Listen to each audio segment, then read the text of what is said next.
Hello, how's everybody doing this evening, this morning, this afternoon, post-Armageddon, whenever you're watching this? We're going to be continuing with rule number four for Jordan Peterson's 12 Rules for Life. If you notice a difference in this video compared to other ones, I have a really great new professional light, that a friend from the SDA church that I volunteer at gave me, and it works pretty good. It'll work better when it's not reflecting off of my glasses, but I do have contacts coming in the mail as well. But before my phone runs out of battery life, we'll go ahead and do this section of rule number 4 from Jordan Peterson's 12 Rules from Life. And rule number 4 is compare yourself to who you were yesterday, not to who someone else is today. So only compare yourself to someone else. Don't compare yourself to other people. Yeah, this particular section of rule number 4 is titled Old Testament God and New Testament God. The God of the Old Testament can appear harsh, judgmental, unpredictable, and dangerous, particularly on cursory reading. The degree to which this is true has arguably been exaggerated by Christian commentators, intent on magnifying the distinction between the older and newer divisions of the Bible. There has been a price paid, however, for such plotting, and I mean that in both senses of the word. The tendency for modern people to think, when confronted with Jehovah, I would never believe in a God like that. But Old Testament God doesn't care what modern people think. He often didn't care what Old Testament people thought either, although he could be bargained with to a surprising degree, as it is particularly evident in the Abrahamic stories. Nonetheless, when his people strayed from the path, when they disobeyed his injunctions, violated his covenants, and broke his commandments, trouble was certain to follow. If you did not do what the Old Testament God demanded, whatever that might have been, and however you might have tried to hide from it, you and your children and your children's children were in terrible, serious trouble. It was realists who created or noticed Old Testament God. When the denizens of these ancient societies wandered carelessly down the wrong path, they ended up enslaved and miserable, sometimes for centuries. When they were not obliterated completely, that's when they weren't obliterated completely. Was this reasonable? Was this just? Was this fair? The authors of the Old Testament asked such questions with extreme caution and under very limited conditions. They assumed instead that the creator of being knew what he was doing, that all power was essentially with him, and that his dictates should be carefully followed. They were wise. He was a force of nature. Is a hungry lion responsible, fair, or just? What kind of nonsensical question is that? The Old Testament Israelites and their forebears knew that God was not to be trifled with, and that whatever hell the angry deity might allow to be engendered if he was crossed was real. Having recently passed through a century defined by the bottomless horrors of Hitler, Stalin, and Mao, we might realize the same thing. New Testament God is often presented as a different character, although the book of Revelations, with its final judgment, warns against any excessively naive complacency. He is more the kindly Gepato, master craftsman and benevolent father. He wants nothing for us but the best.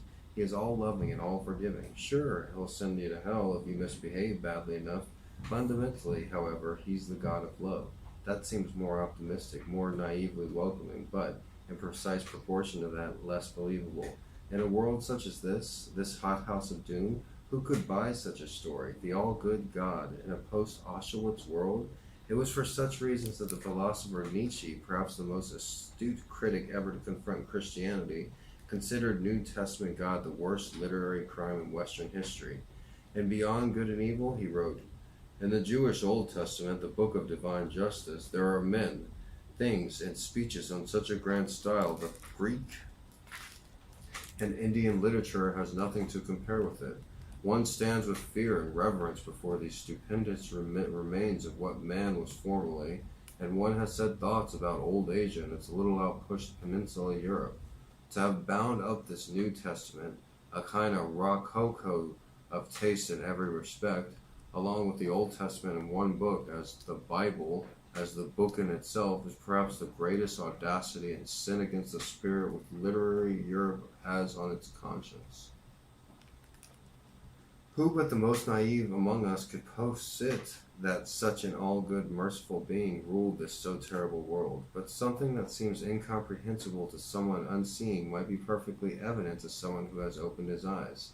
Let's return to the situation where your aim is being determined by something petty, your aforementioned envy of your boss. Because of that envy, the world you inhabit reveals itself as a place of bitterness, disappointment, and spite. Imagine that you come to notice and contemplate and reconsider your unhappiness. Further, you determine to accept responsibility for it and dare to post it that might be something at least partly under your control. Posited, you crack open one eye for a moment and look. You ask for something better. You sacrifice your pettiness, repent your envy, and open your heart. Instead of cursing the darkness, you let a little light in. You decide to aim for a better life instead of a better office. But you don't stop there. You realize that it's a mistake to aim for a better life. If it comes at the cost of worsening someone else's, so you get creative. You decide to play a more difficult game. You decide that you want a better life in a manner that will also make the life of your family better, or the life of your family and your friends, or the life of your family and your friends and the strangers who surround them. What about your enemies? Do you want to include them too? You bloody well you know how to manage that. You don't know how to manage that, but you've read some history. You know how enmity compounds. So you start to wish even your enemies well, at least in principle, although you are by no means yet a master of such sentiments. You know how enmity compounds, so you start to wish even your enemies well, at least in principle, although you are by no means yet a master of such sentiments. And the direction of your sight changes. You see past the limitations that hemmed you in unknowingly. New possibilities for your life emerge, and you work toward that realization. Your life indeed improves, and then you start to think further, better. Perhaps that means better for me and my family and my friends, even for my enemies, but that's not all it means. It means better today in a manner that makes everything better tomorrow and next week and next year and a decade from now and 100 years from now and 1,000 years from now and forever. And then better means to aim at the improvement of being with a capital I and a capital B. Thinking all of this, realizing all of this, you take a risk. You decide that you will start treating Old Testament God with all his terrible and oft arbitrary seeming power as if he could also be New Testament God, even though you understand the many ways in which this is absurd. In other words, you decide to act as if existence might be justified by its goodness, if you only behave properly. And it is in that decision, the declaration of existential faith, that allows you to overcome nihilism and resentment and arrogance. It is that declaration of faith that keeps hatred of being with all of its attendant evils at bay. And, as for such faith, it is not at all the will to believe things that you know perfectly well to be false. Faith is not the childish belief in magic. That is ignorance or even willful blindness. It is instead the realization that the tragic irrationalities of life must be counterbalanced by an equally irrational commitment to the essential goodness of being. It is simultaneously the will to dare set your sights at the unachievable and to sacrifice everything, including, and most importantly, your life. You realize that you have literally nothing better to do, but how can you do all this, assuming you are foolish enough to try? You might start by not thinking, or more accurately, but less trenchantly, by refusing to subjugate your faith to your current rationality and its narrowness of view. This doesn't mean make yourself stupid, it means the opposite. It means instead that you must quit maneuvering and calculating and conniving and scheming and enforcing and demanding and avoiding and ignoring and punishing. It means you must place your old strategies aside. It means instead that you must pay attention, as you may never have paid attention before. That was from Jordan Peterson's 12 Rules of Life, rule number 4. I appreciate the new light. It makes it a lot better. If you want to support this channel, make sure to hit the subscribe button and post this video one place, like on your Twitter or Facebook or something like that. Once again, thanks for watching and have a nice day.